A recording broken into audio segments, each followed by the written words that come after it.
உறவுகளுக்கு வணக்கம். நான் தான் உங்கள் சிஜே. இன்றைக்கி எனக்கு ஒரு முக்கியமான நாள், அதை உங்களுக்கு ஷேர் பண்ணலான்னு சொல்லி தான் இந்த பதிவு. நான் இன்றைக்கி இந்த நாள் எனக்கு ரொம்ப முக்கியமான நாள். இந்த நாளை என்னால் மறக்கவே முடியாது. ஏன்னா இன்றைக்கி நான் தகப்பன் ஸ்தானத்தை அடைஞ்சிருக்கேன்.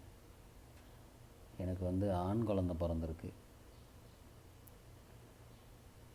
என்னோடய குழந்தைய பார்க்க முடியாத சூழ்நிலை. நான் வெளிநாட்டில் இருக்கேன். இருந்தாலும் என் குழந்தை மேலே நான் ரொம்ப ரொம்ப பாசம் வச்சுருக்கேன். அது எல்லா தகப்பனுக்கும் உள்ள ஒரு முக்கியமான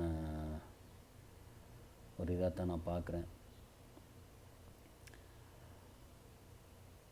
பாப்பாவுக்கு என்ன பேர் வைக்கிறேன், அந்த மாதிரி நிகழ்வை நான் உங்களுக்கு சீக்கிரமே சொல்கிறேன். நம்ம நெக்ஸ்ட் வீடியோவில் சந்திக்கலாம்.